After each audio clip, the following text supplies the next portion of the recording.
मशरक़ वस्ता में जंग के खात्मे का मिशन। नायब वज़ीर-ए-आज़म इसहाक डार एक रोज़ा दौरे पर चीन पहुंच गए।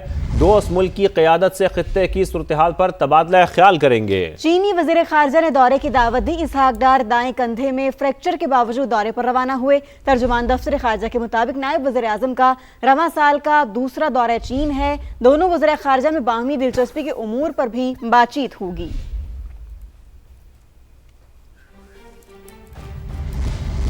दूसरी जानिब आपको बताएं कि आलमी तनाज़ात पर चीन और पाकिस्तान का मौक़िफ़ एक है। दोनों मुल्क अमन और इंसाफ पर यकीन रखते हैं, अमन के फ़रोग़ और जंग के खात्मे के लिए किरदार अदा करेंगे। चीनी दफ्तर ख़ारजा के तर्जुमान की बीजिंग में प्रेस ब्रीफिंग। कहा, पाकिस्तान और चीन के वज़ीर ख़ारजा आज ईरान की सूरत हाल पर बात करेंगे। तर्जुमान ने अमरीका और इसराइल पर ईरान के खिलाफ हमले फौरी रोकने पर जोर दिया। ईरान में तारीखी मकामात की तबाही और एटमी तनसीबात पर हमलों की मजम्मत की। उन्होंने कहा कि फ़रीक़ैन तहम्मुल से काम लें और कशीदगी को मज़ीद बढ़ने से बचाएं। चीन अमन बहाल करने के लिए तामीरी कोशिशें जारी रखेगा।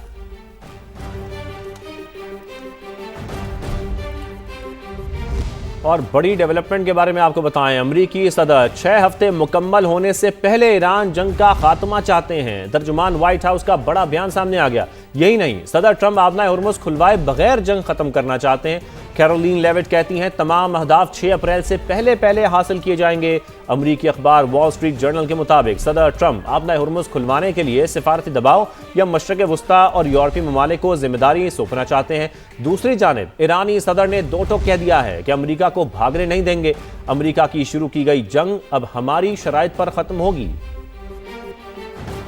अमरीकी सदर की एक तरफ ईरान को धमकियां तो दूसरी जानिब मैदान छोड़कर भागने की जल्दी। अमरीकी अखबार ने सदर ट्रंप के इरादों से पर्दा उठा दिया। वॉल स्ट्रीट जर्नल के या ना खुले, सदर ट्रंप हर हाल में ईरान जंग खत्म करना चाहते हैं। अहम गुजरगाह खुलवाने के लिए ईरान पर सफारती दबाव डाला जाएगा या फिर मशरिक़ वस्ता और यूरोप को ये मिशन सौंप दिया जाएगा। व्हाइट हाउस की तर्जुमान कैरोलिन लेविट कहती हैं सदर ट्रंप 4 से 6 हफ्तों की डेडलाइन से आगे बढ़ना नहीं चाहते। तब तक तमाम अहदाफ हासिल कर लिए जाएंगे। The mission will continue until the objectives are achieved, and that 4 to 6 week timeline does remain right now. He said it in his Truth Social post this morning. He wants to see a deal over the next 10 days. We'll see what happens in the end of the 10-day period. Iran का America को face saving देने से साफ इनकार। जंग के खात्मे का फैसला हमारी शराइत पर होगा। ईरानी सदर डट गए। कहा, लड़ाई तमाम हालात को मद्देनजर रख कर खत्म की जाएगी। ईरानी अवाम की इज्जत और मफादात का हर कीमत पर तहफ़्फ़ुज़ करेंगे। और नायब वज़ीर-ए-आज़म इसहाक डार का तुर्किया के वज़ीर ख़ारजा हकान फ़ेदान को टेलीफोन। दोनों रहनुमाओं के दरमियान इलाकाई और आलमी सूरत हाल पर बातचीत। दोनों रहनुमाओं का पाकिस्तान और तुर्की के दो तरफ़ा ताल्लुकात की मजबूती का यादा। फ़रीक़ैन का बदलती सूरत हाल के तनाजुर में करीबी राबते में रहने पर भी इत्तेफाक।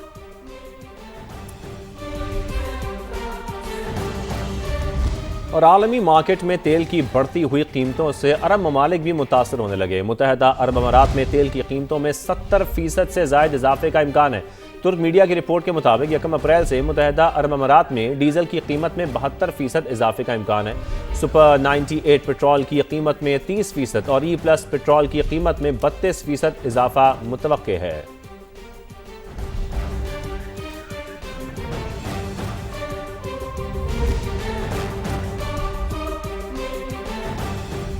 दीगर खबरें शामिल करते हुए आपको बताएं कि LNG की सप्लाई 0। अप्रैल से पावर प्लांट्स को गैस फराहमी में कमी का इम्कान है। रोजाना 2 से 3 घंटे लोड शेडिंग का खदशा है। और जराये के मुताबिक CNG सेक्टर को बंद और खाद कारखानों को गैस कम करके पावर सेक्टर को देने पर गौर किया जा रहा है। तो ये अहम खबर है। इस हवाले से आपको मजीद बताएं तो रोजाना 2 से 3 घंटे की लोड शेडिंग का इम्कान भी जाहिर किया जा रहा है। इसी पर बात करेंगे। हमें ज्वाइन किया नुमाइंदा समा ज़हीर अली ने। जी ज़हीर, आपके पास मजीद क्या डिटेल्स हैं? देखिए, जो सोलराइजेशन है इसको हुकूमत की जानिब से कहा गया था कि नेशनल ग्रिड पे ये बोझ है, लेकिन जो इस वक्त क्राइसिस आए हैं जिसमें इंटरनेशनल मार्केट में इस वक्त फ्यूल प्राइसेस बढ़ी हैं और पाकिस्तान में LNG की सप्लाई इस वक्त बंद हो गई है, जिसका इम्पैक्ट ये आएगा कि 6 से 7 हज़ार मेगावाट की जो सोलराइजेशन है उसकी वजह से मैसिव लोड शेडिंग से तो बच गए हैं, लेकिन जो LNG का इम्पैक्ट आया और जो फर्नेस ऑयल की कीमत बढ़ी है उसकी वजह से लोड मैनेजमेंट किया जाएगा। मुस्तकबिल में 2 से 3 घंटे जो लोड मैनेजमेंट है, लोड शेडिंग करके महंगे फर्नेस ऑयल के जो पावर प्लांट्स हैं उनको नहीं चलाया जाएगा। और हुकूमत की जानिब से ये प्लानिंग की गई है, चूंकि रमज़ान में ये किया गया था कि जो लॉस वाले फीडर थे उनको भी बिजली दी जा रही थी, हुकूमत की जानिब से हिदायत थी। लेकिन अब सूरत हाल ये होगी कि जो लोड मैनेजमेंट है उसके तहत महंगे पावर प्लांट चलाने के बजाय। बहुत शुक्रिया ज़हीरा, आपने हमें अपडेट किया। और नए बजट में पेट्रोलियम मसनूआत और सोलर सार्फिन पर 18% GST आयद किया जाए और ताजर तबके से असासों की बुनियाद पर टैक्स लिया जाए। IMF ने हुकूमत को मुतालबात की नई फहरिस्त थमा दी। आइंदा माली साल टैक्स हदफ मजीद बढ़ाने का मुतालबा भी कर दिया। FBR को रवा माली साल टैक्स का नजरसानी हदफ हासिल करने में भी 600 अरब रुपए से जायद की कमी का सामना है। इस्लामाबाद से शकील अहमद की रिपोर्ट देखिए। मुश्किल मुआशी हालात और आलमी खदशात के साथ IMF का भी दबाव। आलमी मालियाती फंड ने हुकूमत को टैक्स नेट बढ़ाने समेत डू मोर की नई बजट शराइत पेश कर दी। पेट्रोलियम मसनूआत पर 0 GST खत्म करके 18% करने की तजवीज। सोलर पैनल सार्फिन पर भी 18% GST का बोझ डालने का मुतालबा। ताजे तबके से असासों की बुनियाद पर टैक्स वसूली और नए घरों की तामीर पर टैक्स छूट खत्म करने की तजावीज भी दे दी। हुकाम के मुताबिक नए माली साल के बजट से पहले इन तजावीज पर IMF से मजीद मुज़ाकरात होंगे। IMF ने तजावीज की शक्ल में अपनी नई शराइत कर्ज प्रोग्राम की नई किस्त के लिए स्टाफ लेवल मुआहदे के बाद और एग्जीक्यूटिव बोर्ड के इजलास से पहले पेश की हैं। मौजूदा माली साल के पहले 9 माह में FBR को टैक्स रेवेन्यू में 600 अरब रुपए से जायद शॉर्टफॉल का सामना है। ऐसे में IMF ने अगले माली साल टैक्स हदफ में 1620 अरब रुपए से जायद इजाफे की तजवीज दी है, जिसके बाद नया सालाना टैक्स हदफ 15,600 अरब रुपए से तजावुज कर जाएगा। रवा माली साल 14,131 अरब का हदफ कम करके 13,979 अरब रुपए मुकर्रर किया गया था। हदफ में 152 अरब कमी के बावजूद भारी शॉर्टफॉल बरकरार है। FBR ने रेवेन्यू में कमी की वजह मशरक वस्ता जंग के बाइस दरामदाद में कमी, तेल की कीमतों में इजाफा और कारोबारी सरगर्मियों में सुस्त रवि को करार दिया है। अलबत्ता सुपर टैक्स और इजाफी सरचार्ज की वसूली से रेवेन्यू में बेहतरी का इम्कान जाहिर किया गया है। शकील अहमद, समा, इस्लामाबाद। खबर जो है कि इस्लामाबाद हाईकोर्ट में 190 मिलियन पाउंड केस में सजा मौतली के लिए दायर दरखास्तों पर समाअत। नए प्रोसिक्यूटर ने दरखास्त सुनने के बजाय हफ्ते में 2 रोज मरकजी अपील की समाअत रखने की तजवीज़ दे दी। अदालत ने तायीद भी कर दी। बैरिस्टर सलमान सफदर ने बानी PTI और बुशरा बीबी से हिदायत लेने के लिए मोहलत मांग ली। इस हवाले से मजीद जानते हैं नुमाइंदा समाज शहजाद अली से। शहजाद, ये क्या मामला हुआ? जी बिल्कुल, आज इस्लामाबाद हाई कोर्ट में इंतहाई अहम मामला 190 मिलियन पाउंड में बानी PTI और बुशरा बीबी की जो मरकजी अपील है उसके साथ साथ जमानत की दरखास्तों के हवाले से इस्लामाबाद हाई कोर्ट के डिवीजन बेंच ने, जिसमें चीफ जस्टिस सरफराज डोगर और जस्टिस आसिफ मौजूद थे, उन्होंने इस मामले की समाअत की और नैब की जानिब से जो प्रोसिक्यूटर थे वो भी पेश हुए और बानी PTI के वकील जो है सलमान सफदर आज इस मामले में अदालत के सामने पेश हुए। दौरान समाअत जो नैब प्रोसिक्यूटर थे उन्होंने अदालत से ये इस्तदा की कि क्योंकि अपीलें फिक्स हो चुके हैं और मरकजी अपीलों पर जो है वो हम ऑफर देते हैं कि जो सलमान सफदर हैं वो दलाइल का आगाज़ करें और इसी पर जो है वो दलाइल दिए जाएं। जब सलमान सफदर ने अदालत के सामने ये मौक़िफ़ रखा कि वो पहले ज़मानत की दरखास्तों पर जो है वो दलाइल देना चाहेंगे, क्योंकि बुशरा बीबी जो है वो पिछले 14 माह से जेल में हैं और उन्हें जो है वो मुख्तलिफ उनकी मेडिकल रिपोर्ट्स भी जो है वो अदालत में मुख्तलिफ जो समातें थी उस पर शेयर की गई है और इस हवाले से वो पहले ज़मानत की दरखास्तों पर दलाइल देना चाहेंगे, जिस पर अदालत ने ये रिमार्क्स दिए कि ये काफ़ी मुनासिब ऑफर नैब की जानिब से आई है कि जब मरकजी अपीलें फिक्स हो चुकी हैं तो आप मरकजी अपीलों पर दलाइल दें।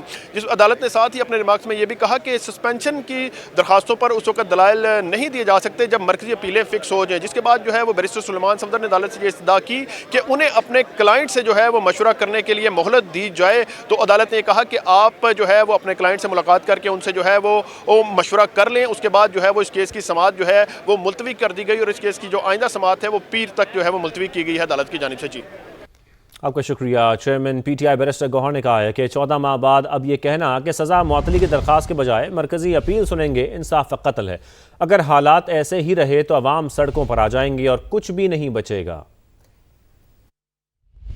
आज इस्लामाबाद हाईकोर्ट के ऑर्डर से मायूसी हुई है। 14 महीनों से ज्यादा अरसा हुआ इसके केस को लगवाने के लिए और इस पे फैसले के लिए 15 मरतबा हम सुप्रीम कोर्ट चले गए। इस्लामाबाद हाई कोर्ट में हम 22 मरतबा आए थे, आज 23वां मरतबा है। एक मरतबा चीफ जस्टिस साहब के घर गए और चीफ जस्टिस साहब यही आफरीदी साहब के साथ उनके घर पे मुलाकात की पूरी पार्टी के लीडरशिप ने। Chief justice Islamabad high court के साथ 3 मरतबा हमने मुलाकातें की। आज ये कहना कि सस्पेंशन पे फैसला नहीं होगा और अपील पे फैसला होगा, ये इंसाफ की नफी है। बारहा कहा है सब्सटेंशियल प्रोग्रेस खान साहब के केस में होना चाहिए। जो लोग इस मसले को लाइटली ले रहे हैं वो अवाम की जज्बात से खेल रहे हैं। जिस वक्त अवाम सड़कों पे निकल आते हैं तो मुल्क में कुछ नहीं बचता। अल्लाह न करे कभी ऐसा हो, हम नहीं चाहते मुल्क में कभी ऐसा हो, लेकिन इंसाफ के दरवाजे बंद करोगे तो लोग कहीं ना कहीं तो रास्ता ढूंढोगे। इस मुल्क को आईन और कानून के मुताबिक चलने दे। और अब आपको बताएं कि मेडिकल कॉलेजेस में दाखिले के लिए टेस्ट आइंदा FSC इम्तिहानात खत्म होने के बाद 1 हफ्ते में मुनक्किद होगा। समा से खुसूसी गुफ्तगू में वज़ीर सेहत मुस्तफ़ा कमाल ने बड़ा ऐलान कर दिया। कहा कि MD कैट अब FSC इम्तिहानात के बाद महीनों में नहीं बल्कि दिनों में होगा। था कि बच्चे जब एग्ज़ाम देते थे FSC का, उसके 4, 5, 6 महीनों के बाद MD कैट का एग्ज़ाम होता था। नए इंस्टीट्यूट खुल गए उस चक्कर में, और वो फिर बच्चों को MD कैट की तैयारी करने के लिए भी लाखों रुपए की फ़ीस लेकर फिर वो MD कैट की तैयारी कि इंशाअल्लाह ताला अगले साल से, ये कमिंग साल आएगा, उसमें जिस दिन FSC का एग्ज़ाम ख़त्म होगा उसके 1 हफ्ते के अंदर MD कैट हो जाएगा। तो जो बच्चा इंटरमीडिएट की तैयारी कर रहा है, FSC की तैयारी कर रहे हैं, वो उसी तैयारी में MD कैट दे देगा। कोई 4, 5, 6 महीनों का गैप नहीं आएगा। ये बहुत बड़ा एक डिसीजन है और एक पैराडाइम शिफ्ट है, जिससे बहुत सारे बच्चों के पैसे बचेंगे, करोड़ों अरबों रुपए, और एक जो माफिया एंटर हो गया था इसके अंदर, वो माफिया बचेगी और इन बच्चों को दोबारा तैयारी नहीं करनी पड़ेगी।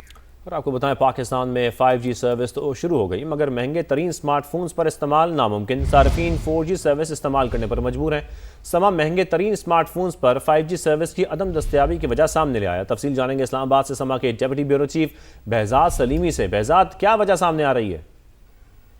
जी, पाकिस्तान में 5G सर्विस तो लॉन्च हो गई है, लेकिन अमेरिका और कोरिया की मोबाइल फ़ोन कंपनियों के सार्फिन इंतहाई परेशान है, क्योंकि इंतहाई कीमती मोबाइल फ़ोन रखने के बावजूद 5G सर्विस वो इस्तेमाल नहीं कर सकते, जबकि दूसरी जानब चीनी कंपनियों के मोबाइल फ़ोन पर 5G सर्विस दस्तयाब है। इस हवाले से समा की तहकीकात में मालूम हुआ कि पाकिस्तान में अमेरिका और कोरिया के मोबाइल फ़ोन पर 5G सर्विस ना चलने की असल वजह कैरियर कॉन्फ़िगरेशन ना होना है, और इसकी वजह यह है कि बहुत शुक्रिया आपका बहजाद, हमें आगाह कर रहे थे। अभी आपको अहम खबर दें, फ़खर जमान 2 मैचेस के लिए मुअत्तल कर दिए गए हैं। अहम खबर आपको इस हवाले से दे रहे हैं, बॉल टेम्परिंग का ये मामला और इसका फैसला सुनाया गया है। 2 मैचेस के लिए फ़खर जमान को मुअत्तल कर दिया गया है। ये खबर अब सामने आ रही है। आपको बताएं कि पाबंदी लगेगी या जुर्माना होगा, लेकिन खबर ये सामने आ रही है, फैसला हो गया है। 2 मैचेस के लिए पाबंदी आयद कर दी गई है। फ़खर जमान पर 1 से 2 मैचेस की पाबंदी लगाने का इम्कान जाहिर किया जा रहा था और 2 मैचेस के लिए मुअत्तल किया गया है फ़खर जमान को। ऐसा फैसला सामने आया है। आपको बताएं कि लाहौर कलंदर्स के ओपनिंग बैटर हैं, जिनके ऊपर ये इल्जामात लगे थे कि उन्होंने बॉल टैंपरिंग की है। उन्होंने इन इल्जामात से ये भी कहा था कि मैं इंकारी हूं, ऐसा नहीं हुआ है। लेकिन इसके बाद अब जब फैसला सामने आया है तो 1 से 2 मैचेस के लिए ये इम्कानात जाहिर किए जा रहे थे और अब 2 मैचेस के लिए उनको मुअत्तल किया गया है। बॉल टैंपरिंग का ये मामला है। फ़खर जमान पर बॉल टैंपरिंग का इल्जाम लगाया गया था, जिसके बाद अब ये फैसला सुनाया गया है। ये फैसला महफूज किया गया था, जो उसका अब इसके हवाले से बताया जा रहा है कि फ़खर जमान को 2 मैचेस के लिए मुअत्तल कर दिया गया है। कादर ख्वाजा हमारे साथ मौजूद है। कादर, क्या तफसील आपके पास, बताइए।